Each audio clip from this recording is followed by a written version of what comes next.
Hey everybody, welcome to another episode of JK Sports Podcast. We are recording this on Father's Day. Both me and my co-host, we're both fathers, so wish us happy Father's Day. And to anyone watching who's a dad or caregiver, whatever it may be, happy Father's Day to you guys as well. So what we're going to be doing today, man, it's a little bit of a downtime in the season.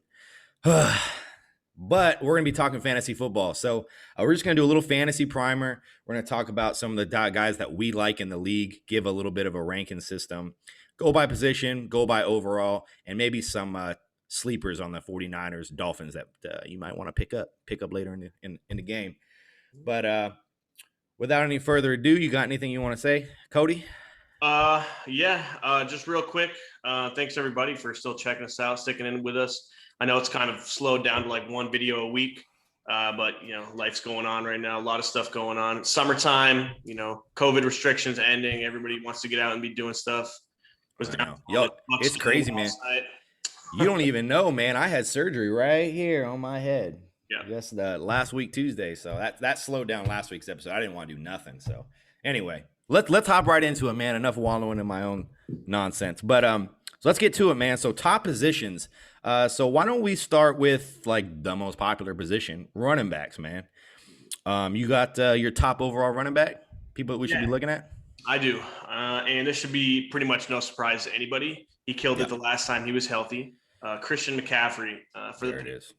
Don't matter who's throwing the ball to him. I don't care that it's Sam Darnold this time. He's going to catch balls out the backfield, and he's going to do it he's going to do it by himself, running the football. He's going to do it all. He's going to get touchdowns. He gets yardage, receptions. This dude does it all. So I think as long as he's healthy, and I think, that one season, like last season was just an abnormality. I think he will, I think he's going to kill it, probably be at the top again. Yeah, man, he might be the number one overall player as well. And it doesn't hurt that Sam Darnold's there, because whatever you think about him, Sam Darnold's a better talent than Teddy Bridgewater, which is going to open up some more stuff for him. He might not have the same exact workload, and that might not be a bad thing, because that might be why he got injured, the workload he had the year before. And they just continued that into the next season. Christian McCaffrey, man, he's the number one running back, probably the number one overall player. He is on my fantasy board. Christian McCaffrey, man, can't go wrong with that. Really can't. The only thing, who do you have? The only thing I'd say about it is there is concerns because of coming off the injury. Is he going to still have the same kind of explosiveness and stuff? What did he have? He had what did he have, an ankle? I think it was like an ankle. I'll double check. Let's look it up here. Yeah.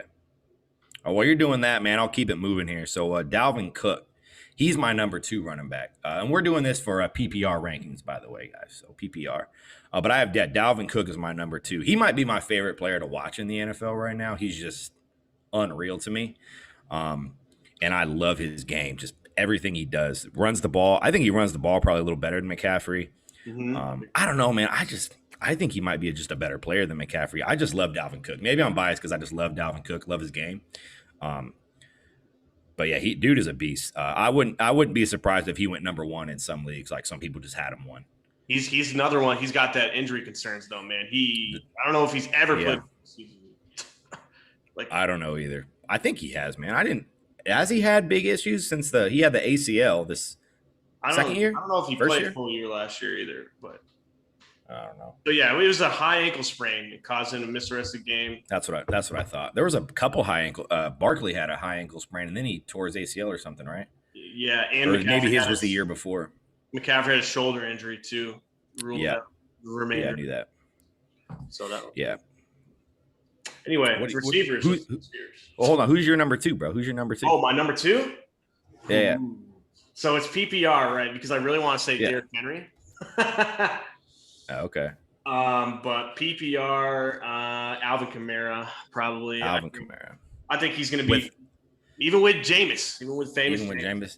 Yeah. I could see them leaning on him really, really hard. I've seen some rankings with Kamara like out of the top 5, which seems a little silly to me. But man, Kamara, I could see Kamara.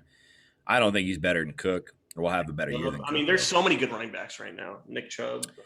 It's hard to go wrong with a running back, man. Someone that is just he's high on like every rankings that I've seen, and I just don't really get it. Like I know he's a great player, but I just don't really get it. Is Saquon Barkley? I'm seeing him top 5 in every rankings that I've looked at, Is he's that and boomer I'm just bust like, ever runner. he's boomer bust, man. But like he had a great rookie season, and that's about it. Because I know he tore his ACL, but he was at like 0.9 yards per carry, and it's like I get your line's not great, but no one else was that bad. He's just a little too dancy for me.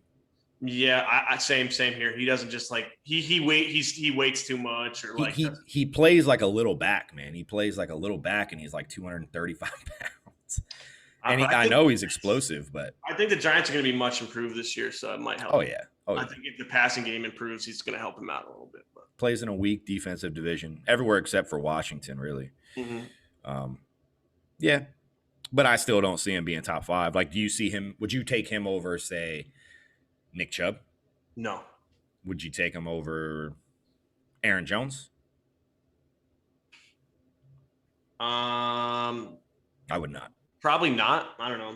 Yeah. I don't know what's going to happen in Green Bay this year, to be honest with you. Actually, you're right. They'll probably run the shit out of the ball because Aaron Rodgers might not be there. What about? So I know you wouldn't take him over Alvin Kamara. No way. I'm just looking at a ranking right now that's got him above Chubb, Jonathan Taylor, Alvin Kamara, Ezekiel Elliott, and Aaron Jones. No way. And higher than every single receiver in the league. Maybe I would take him over Ezekiel Elliott. I would take Saquon Barkley if I had the 12th pick in the first round. I just hate I hate Zeke. I don't think he's. I hate Zeke too. He's not a first round running back to me. No. But I don't see it. Let's move on. But, enough. Yeah, let's keep going. Backs. We'll get back to enough running backs. We'll cover more in our overall rankings, man, for sure. Wide receivers, man. Who do you got as your number 1 fantasy receiver this year? It's easy for me. Stephon Diggs. Stephon Diggs. Number 1. Huh?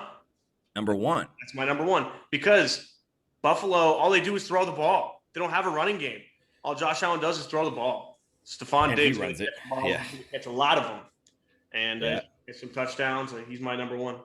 It's hard to separate receivers, man, right now because I feel like you can get 20 points with like the top 20 receivers in fantasy. You know what I mean? Like you can get 20 points any given week. Yeah, they're all kind of the same. It's not like the running backs where it's like if you're going into Monday Night Football, say, right? You're going into Monday Night Football and you're down 18 and you have any of the top 20 guys, you're like, I could win this game. And your opponent's like, fuck, he's still got this guy going. You know what I mean? Mm-hmm. So like it's tough, man. But for my number 1, man, I'm gonna say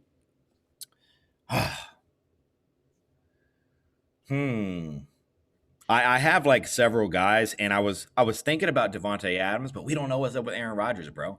Was even Devontae even worth taking in the first round? I think Rodgers is coming back, but are you willing to bet a first round pick on it and totally waste it? I think you know what I mean.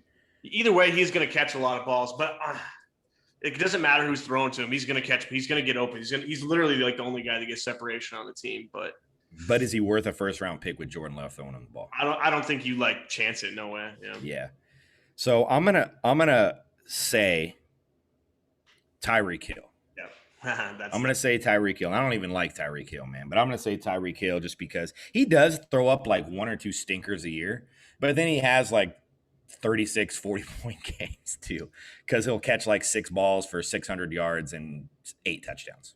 Yep. 6 catches for 8 touchdowns is what Tyreek Hill does. His like yards per reception, I can't remember. We did it when we talked. Yeah, it's like 18, man. It's like insane. It's unbelievable. So like when you're talking about fantasy, that's what you want.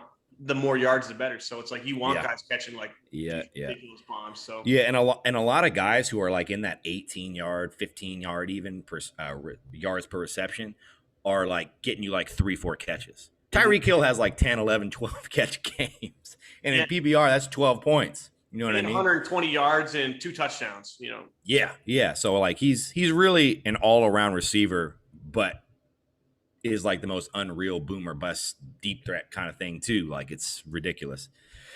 So yeah, I'm gonna say Tyreek Hill, man. I got a guy that I wanted to ask you about. Calvin Ridley. What do you think about no Julio? Yep. Kyle Pitts, he's a rookie. Mm-hmm. I see him catching 50, 60 balls, maybe 900 yards, 8 to 10 touchdowns for Kyle Pitts, which leaves like 85 receptions on the board for Calvin Ridley to take up. Like, how many of those is he going to get? You think he goes over 100 catches? I think he gets close to it, but I think they're going to feature the crap out of Kyle Pitts this year, and I think Kyle Pitts is going to take a lot of like Julio receptions, this year. We'll talk about Kyle Pitts when we get to tight ends, but I think Calvin Ridley could go for 1,500 yards this year. Double-digit touchdowns, at least 85 catches. I can see that from Ridley. We'll see. Now he's been a number 2, and we saw this with Smith-Schuster. He's not a number 1. He looked great with Antonio Brown on the field. Calvin Ridley looks great with Julio Jones on the field. But I think Calvin Ridley's got a lot more athleticism, explosiveness than Smith-Schuster. He's a better player. He is a number 1. That's why they felt okay trading Julio. But. So, yeah, man, I see Calvin Ridley having a big, big year. Speaking of the Falcons, though, what do you see Julio doing in Tennessee? You think he's going to be a better fantasy option than A.J. Brown? This is a really good question. No, not better. I don't think not a better fantasy option. Not a better option than A.J. Brown. But I do think he fits like your third receiver role. So you'd have him in that tier 3 guys? Yeah, I mean, yeah. So that would be probably like your 12 to 20 would be your tier 3 guys, I think. Yeah, and it has nothing to do with Julio, where he's at in hhis regression or whatever. It's to me, it's just Tannehill. It's who's throwing the ball. It's the system they run down there. I don't think he's going to get the kind of the volume. The volume, yeah. No, I agree. I'd probably slot. I'd be happy taking Julio as I'd probably be happy if I was like late second round, number 2 receiver. Like I had my 2 running backs already, like my 4th or 5th pick. Taking Julio.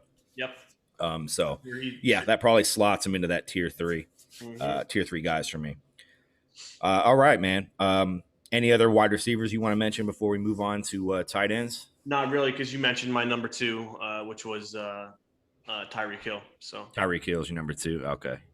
Yeah. All right, man. So tight ends.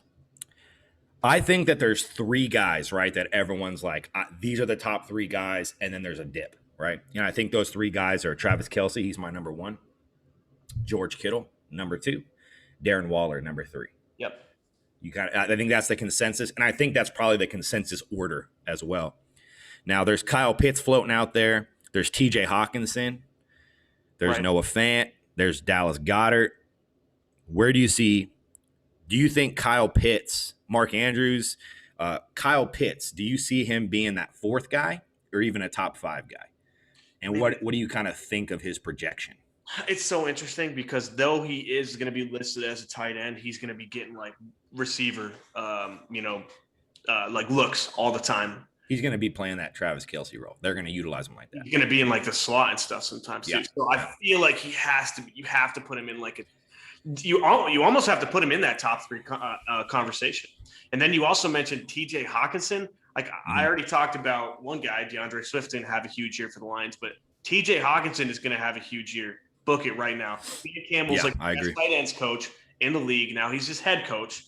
I think he's going to be featured this year. Like he will be the man this year. Expect him to explode. Yeah, Golladay is gone. They took Penei Sewell in the 1st round. He's the receiving option. He's the guy, right? He's the guy. You're going to be and it's Jared Goff. You're going to be throwing out of the backfield. You're going to be throwing to your tight end. I don't even who's their receivers in Detroit? I can't think of it off the top of my head. You don't want to know. No one that would even be like 3 on either of our teams. Yeah. So, yeah, man, T.J. Hawkinson, I agree, big year. So I think how I would slot these guys, man, is I would for my 4 and 5. And your 4th and 5th tight end, man, you're going to get in those later rounds. Like if you don't get one of those top 3 guys, people are going to reach for those guys. And I think you're going to be able to get some of these guys later.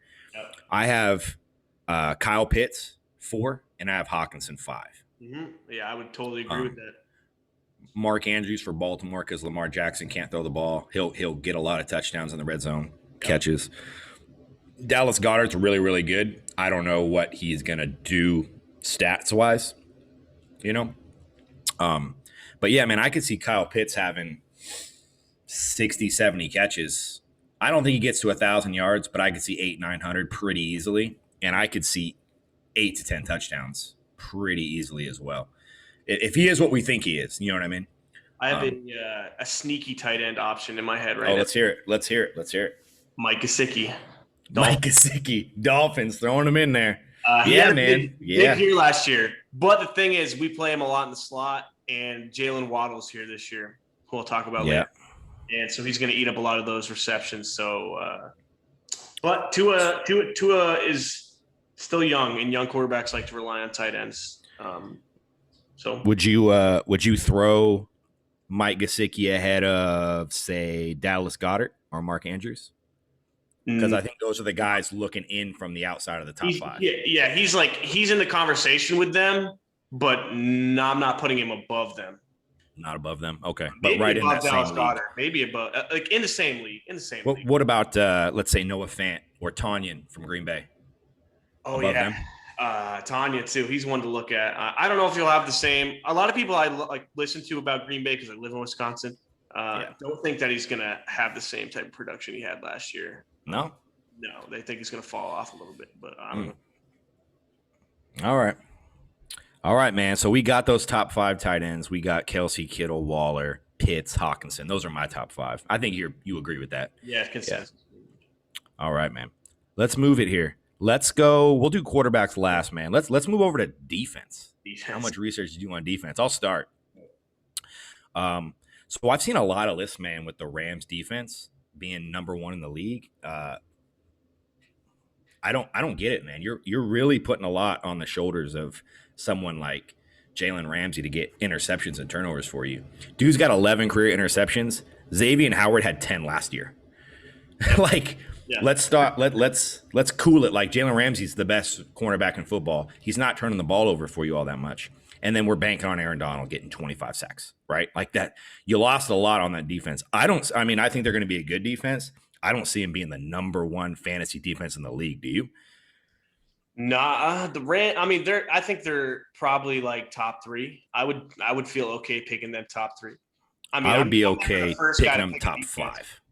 I'd be their top 5 defense for me, and I'll never pick them because I can never root for them. Yeah. But man, for me, I'm gonna go number 1 defense. I'm gonna go on a limb.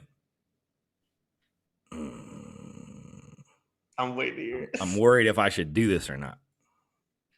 I'm going to go Washington, number 1 fantasy defense. Yeah, think they're going to get a ton of sacks. Think they're going to create turnovers because of their defensive line. I would put San Francisco up there as well. Don't want to sound like a homer. And I also don't know how D'Amico Ryans is going to run that defense. Mm-hmm.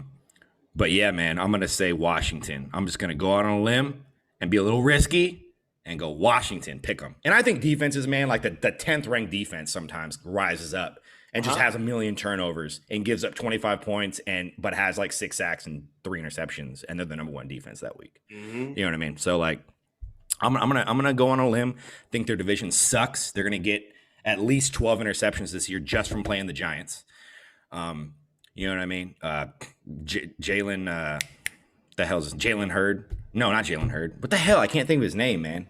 Jalen Hurts. Jalen Hurts. I was brain farting. I kept thinking Hurd from the Niners, man. But Jalen Hurts, like, we'll see what he does. I don't think he's it, to be honest. And then you got Dak. That's the only defense that can give you trouble. Mm-hmm. And our offense. And, you know, I'm not super high on the Cowboys anyway. Well, it's interesting that you say my dog is playing with a toy extremely loud. Sorry. Interesting that you do say Washington, because I was like, I don't know if I can come to a number 1 because I really want to say the Dolphins. Yeah. That how many turnovers they have. Dolphins. Yeah, turnovers. That's the thing. I think our defense is only going to be better this year. Mm-hmm. We were top 2 defense until the last game of the season where we gave up like 60 points to the Bills. Seriously though, it's funny, but we were like top 2 before that. So the Dolphins have consideration. Another one, because you said NFC East, I was kind of thinking like, I think the Giants could be a sneaky good defense this year. Really? Yeah. Number 1 or like a top 5, top 10? Top 5. Top 5 defense. Okay. Yeah, I think they could sneak in. Let me take a look here. Fat up. I got a couple of lists here, and they all have the Giants like outside the top 15. So that's a real sneaky pick. No, I'm telling you, James Bradbury, like one of the best cornerbacks in the NFL right Yeah, now. he's good. He's good. They could make it happen. But also, who else deserves consider? Oh, also, this is a funny one too. The Jets with Saleh. The Jets. The solid Jets. That's another sneaky pick. They're going to get C.J. Mosley back. I think they had a couple opt-outs last year. They'll get those guys back. Let me see here. Let me see where people are ranking the Jets. Low, probably. I got like 6 lists pulled up here on my phone. They're like in the 20s, bro. Yeah, man, you never know. Saleh could turn it around, but let me just say this: his first few years in San Francisco, the defense was not very good at all. Now I know he was a young DC, and he worked miracles with the 49ers last year, being totally ravaged. But I don't know. He's also not calling the defense, which actually I think is his biggest weakness as a coordinator, was calling defenses. Yeah, but I think he's a great coach. Yeah, man, that's another sneaky pick. What about Pittsburgh, Baltimore, Indianapolis? Where do you think these guys are? You think they're like top 5 defenses, or? I think Pittsburgh takes a step back this year. Defense. I do too. I didn't even mention it, but the Browns could be really good defensively this year too. Yeah, they definitely. Okay, defense could be really good. Tampa, yeah. I don't know. It's tough for me to pick a number one. Yeah, defenses are pretty tough, man. But I would say the teams that are kind of consensus top 5, I would think Baltimore, San Francisco, Rams, Washington. And I think right on the edge there would be like Pittsburgh, Colts. You know what I mean? Miami's right there too. Can't forget about Miami. The Dolphins, man. I'm telling you. Nah, man, my bad. I just didn't think. Yeah, Cleveland will be in that top 10. Like those are your starting defenses. You know what I mean? Maybe even New England. Who knows, man? You know, right? I think the Bills might have the worst defense in the AFC East. They do. Their defense is not good, man. And I got a lot of people think that their defense is good because it usually kind of is pretty good. But it was not good. Known for, but it's a different team up there in Buffalo now. It's a different team right now, man. It's a different team. Mm-hmm. Do you want to talk about kickers? Because I don't. Who's Justin Tucker, right? Who's just say who's the consensus number 1 right now? I think Justin Tucker, right? Is he still, or is it one dude that blew up last year was Young Hoku? Yeah, Young Hoku. Yeah, he was like out of the league, bro. He couldn't kick field goals at all. He was terrible. Yeah, now he's a beast. Yeah. Dolphins have a good kicker too. Kansas City. What is his name? Let me see. Butker. Yeah. Here's some. Anybody on a high-powered offense. Will Lutz. Will Lutz, good kicker. Yeah. Greg Zuerlein in Dallas. You know, plays in a dome too now. So right. Yeah, good player there. Well, anyway, we don't need to talk too much about kickers. Yeah, I don't even want to. Yeah. All right, man. Quarterbacks. Who's your number 1 fantasy quarterback? And what round would you take them? Because quarterback's always a little tricky. What round would you take them? I know. I actually normally, when it comes to fantasy, I'm a wait on a quarterback type. I never draft a quarterback, bro, like ever. Yeah. Anytime I've ever drafted a quarterback high has been a horrible season for me. So I don't do that. Ooh, but I'm going to say Josh Allen. Josh Allen. Yeah, that's a good pick, man, because he runs the ball so much. Can't really go wrong. I'm going to say Patrick Mahomes, man. And I would say you take Patrick Mahomes if you have like a bad pick in the 3rd round. You know what I mean? Ooh, oh yeah. Like you're like the last guy picking. Yeah, like one of the later 3rd round picks. I think it'd be worth taking one of these top 2 guys, because then honestly, like, dude, I can't even the Kyler Murray love out there, bro. I just don't get. Like, I know fantasy, he run the ball, like I get it. Top 2, top 3 guy I'm seeing like on a lot of fantasy boards, and I'm just like, what? Top 5, top 8 quarterback. Are you for serious? Fantasy? That's crazy. That's what I think. I'm looking through things, and he's like almost consensus top 3, like the 3rd guy. That's crazy. Yeah, I don't see that, man. I don't have him ahead of guys like Russell Wilson, Lamar Jackson. Like, I have those guys fantasy-wise being way better. You know what I mean? Lamar Jackson's going to get you 8 points just running the ball every week. Just running it. Yeah. Just yards. Look, there's a lot of young guys to look at this year too, man. Justin Herbert. Justin Herbert, yeah, Justin Herbert. Um, Um, what do you think about Dak Prescott? You have him as like a top 5 guy? Because I think a lot of people have him as a top 5 guy. nah, not top 5. Probably like top 7, top 8. Top 7. He's a legitimate plug and play starting quarterback in your lineup, though. Yeah, he's somebody that he's like somebody that I would take because I would wait, and get one of the, take. Yep. Yeah, like one of the I agree. seventh or sixth best quarterbacks available. Mm-hmm. Yeah, I agree with that. Would you spend a pick, maybe let's say in the first 5 rounds, on Aaron Rodgers? No, definitely not. No. No way. I don't know what's going on with Aaron Rodgers this year. I don't even know if he's going to play. No, you don't think he's going to play? I don't even know if he will. I don't think he. I mean, if they don't move him out of Green Bay, he might not. But here's the thing: is he's not getting any younger. So yeah, I think he plays. So I think he's crazy if he tries to hold out. But yeah. What about Matt Ryan's been a guy that's always fringe starter in fantasy. No Julio this year. Do you just get rid of him, take him off your board? Not really. I mean, he's got Kyle Pitts, and he's going to come in and wreck defense immediately. So I mean, he's still an option. Okay. All right, quarterbacks on a bye. Who do you think's on the waiver wire that you could pick up? Oh man. And you're probably looking in the guys that are like maybe Trevor Lawrence, Kirk Cousins, Carson Wentz, Baker Mayfield. Would you snag Tua for a week? Justin Fields, maybe? Yeah, I would. So are we going to say Joe Burrow's definitely getting picked? Is he definitely someone's starter? Yes. Okay. Because if he's not, he would be my waiver wire guy. He would be your waiver wire guy. Okay. Yeah, but if not him, I guess I don't know. Matt Stafford probably. I don't think he'll be a starter in fantasy. I think some guys might. I think a lot of people are going to project Matt Stafford having a monster year. I don't know why, but some people. Yeah. Yeah, quarterback's tough, man, because it like a lot of times, man, like for me personally, I don't even draft a quarterback, and I play matchups a lot. Yeah, I'm always on the waiver for quarterbacks. Yeah, me too. So I'm always rocking guys like Stafford, Burrow, a rookie, something like that. Yeah, I've had Matt Ryan like 5 years, just like sometimes like using him. Sometimes. Yeah, bro. Sometimes Matt Ryan will piss me off, bro, and go for like 36 against me, and next week he's got 13. Yeah, that's what I'm just like, what are you doing, bro? Pissing me off. I don't know. A Ryan Tannehill, maybe. No way. Yeah, Ryan Tannehill. He's better than like who's Denver got Teddy Bridgewater or something. You know what I mean? You think Tom Brady's going to be a starter each week for somebody? Yeah, I do. Yeah. You think he's going to throw 40 touchdowns again? Actually, I don't. Maybe, sure. Maybe. Yeah. I don't know. It's just so hard to project what's going to happen to him, dude, because it's like, why isn't he like when is regression going to hit? Yeah, when is it going to hit? I mean, it's hit for sure, but he still like gets it done. That's just ridiculous. But okay, man. What about last thing we're going to cover here?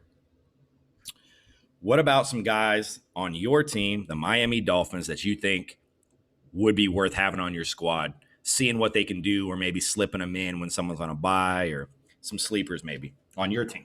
So I already mentioned Mike Gesicki. That could be a total option. I also mentioned the Dolphins defense. Don't sleep on them. But for me, the main one I was thinking about is Myles Gaskin, our running back. So he is the number one guy going in. We didn't really do anything in the draft. We didn't do that much in free agency to sign Malcolm Brown. But the team seems to think that he is the guy. Everything I'm seeing at training camp right now is that Myles Gaskin is like he's showing up. Like he looks like the best player in the game right now. So I have a feeling that he's gonna. He was already doing good last year because he's a pass catcher too. He gets everything. He does everything. So he's gonna get receptions. He's gonna get touches. I promise you, he will. He's a hard worker. Like he's a sleeper. He could be a flex guy easily. I would definitely draft him as a flex guy. We'll see. Tua's not a mobile guy either. So in the goal line situations, in the red zone, he's going to run the football. Yeah. That's another thing to consider. You don't want your touchdowns hawked by someone like Lamar Jackson or Josh Allen. You know what I mean? those And the mobile only, guys. yeah, the only other name I could I'll put out there for you is Jalen Waddle, the rookie. Oh, I think he's going to be picked. Yeah, I Because think I think he's gonna get a high volume of reception. He's gonna get targeted receptions. so much, so You much. think anybody like Will Fuller, Devontae Parker's worth snagging up? So I thought about that. Will Fuller, he's just over the top. I mean, maybe in like Like a 1 week scenario, you think like, oh, he's going to explode? Daily fantasy type thing. You know what I mean? yeah, I would even pick Devontae Parker before Will Fuller. Probably. I just Really? yeah, I would. I think Will Fuller doesn't get the receptions really. He's gonna Yeah, no. he might He's a former first round pick too. I know he might get like he'll get one over the top or something, a banger for like a one, Yeah. like 2 receptions, 100 yards, touchdown. Yeah, you kind of got to get lucky, snag him up on the 3 or 4 weeks where he gets you 25 points. You know what I mean? And then he'll get you 6 the rest of the season. Yeah, unless you run like some huge league where you have like 4 wide receivers. Yeah. Daily fantasy though, I mean, sometimes he might be worth it, but yeah, okay. For me, man, the San Francisco 49ers, guys to keep an eye on. Guys that can fill in for you, whatever it may be. First one, man, and this is a guy that I think could be a wide receiver 2 on good teams, is Brandon Ayuk. Brandon Ayuk, man, played 12 games with Nick Mullins and CJ Beathard, and he had 60 catches. Still balled out. Dude, he runs the ball. He gets rushing touchdowns. He had his win rate on routes was like tops in the league, like in the like 75% across the board. He'd win on zone, man, press, just wins routes, man. As a rookie, he's going to have improved quarterback play this year, whether it's Jimmy or Trey. They're all better than Nick Mullins. So it doesn't matter. So he's going to have improved quarterback play. He's going to be another year in the league. He's not going to play 12 games again because he missed some games with the COVID protocol. Yeah.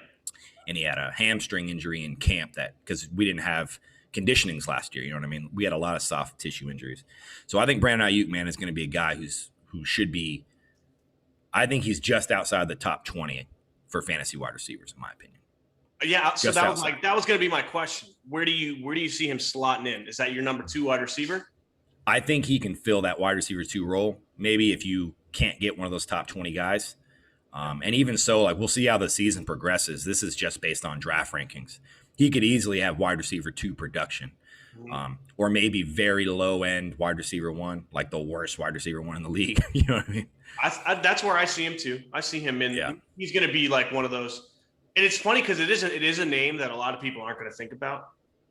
No, because no one thinks skill position players when you think of the 49ers. You think of defense. They don't. Right. And you think of bad quarterback play or average quarterback play, really. So you're not thinking, I'm going to take one of their receivers, you know? You're right. You're thinking running back by committee. You're not looking at their running backs. And that brings me to my number 2 sleeper, man, is Trey Sermon. I think Duke could eat up touchdowns. I think he could eat up touchdowns, man. And as much as I love Raheem Mostert, he's not a bell cow. And when we tried to give him too many carries, he broke down. So I think you're going to see about 10 carries from him, 10 to 12. I don't think he's going to be in that 15 range. So that means Trey Sermon's going to eat up that load. And regardless of where he ranks on the depth chart, the Niners have had to play their 2nd, 3rd, 4th, 5th, 6th running backs. And I think if you have a bell cow like Sermon, and I think he can be in that 15 to 20 carry range, week to week, I think he's going to be really cashing in for you, and he'll have some big, big weeks. So you throw him in your flex situationally, a guy's on a bye week, and it's a good matchup. I think he's a guy that you could plug into your lineup. So I do too. I told you when we did the show with John Chapman that he's was other than Trey Lance, of course, might have been like my favorite pick of the draft for you guys. Yeah, and they drafted him. 3rd round. Yeah. So that's kind of high. That tells me that they see a lot in Trey Sermon, and they think that he's going to be a big part in the offense. So yeah, we traded up to get him too. Right, it means something when you trade up. Exactly. I mean, for the Niners, my favorite picks went like directly in the order they picked them: quarterback, or right guard, because we needed that bad, and then Trey Sermon. I really like the addition of Trey Sermon. As it's aged, the pick is aged, I like it more and more, And then obviously the 49ers defense, it's going to be a starting defense. Like people are going to have that. So that's no secret there. And then I'm going to say this, man, late in the season, late in the season, week 8, week 9, 10, 11, you might be able to snag Trey Lance off the waivers. If he's starting, the guy can run. The guy will play efficient quarterback play, which is what you're going to get from. I think you're going to see similar production that you would get from Jimmy, 200 yards, and he'll get you 15 points just playing quarterback, and then he's going to run it. Yeah, but with some running. Yeah, with some little bit of rushing. Yeah. Yeah, so he's going to get you 15 points a game just playing quarterback. 220 yards, a touchdown, and then he's going to run for 30, 40 yards and a touchdown. He has that kind of potential. So he'd be, and there's every year, man, there's like a rookie quarterback that's like, oh man, like he's killing it. Let me snag him up and put it on my bench. And then when my quarterback's on bye, I'll play this guy. I think Trey Lance and Justin Fields both have a chance to be that guy. Yeah, both. Fields is going to start sooner than Lance will. Yep. Provided there's no injuries. We're not talking about really injuries, but. Well, I mean, yeah, but kind of to wrap things up and kind of summarize everything. There's going to be a lot of change in fantasy this year in the league as a whole this year. A lot of young guys coming up, like a lot of quarterbacks switching where they were, young quarterbacks coming up, a lot of people a lot of unknowns kind of. So it could be every year now, man, because rookies are better and better and better and better every year, dude. Justin Jefferson, we didn't even talk about him. Dude was a monster. Yeah, you know what I mean? Best receiver in the league this year. Who knows? Yeah, he's probably a top 5 receiver, honestly. Yep. If he's not top 5, he's 6, 7, 8, Yeah. So these young guys are coming in and they're going to be productive. Jamar Chase in the league now, Oh yeah. There's so much, dude. Who knows? Yeah, there's so many unknowns, man. Like you're gonna take a rookie late and he's gonna win the league for you. Like there is a potential for that this year. Mm-hmm. Yeah. So with that in mind, you can never go wrong picking on the 49ers. Brandon Ayuk is going to be dynamic this year. Anyway, man, we're going to wrap it up. That was our first fantasy episode, kind of a fantasy primer. We might do something like this during the season, depending on how this does, man. It might be fun to talk daily fantasy. Yeah. But anyway, that's it, man. Happy Father's Day to everyone. I'm glad I got this episode finished before my dad walked in causing a scene. But anyway, that's it, man. Thank you guys for watching. We'll be releasing this Monday, so not Father's Day. So check it out, and happy belated Father's Day to everyone out there, and to mothers too, acting as single moms out there, moms and dads. Enjoy your families today, guys. Yeah. Don't be like us. No working. Don't be like us. No working, man. Yeah. All right, guys. Thanks. Have a good one.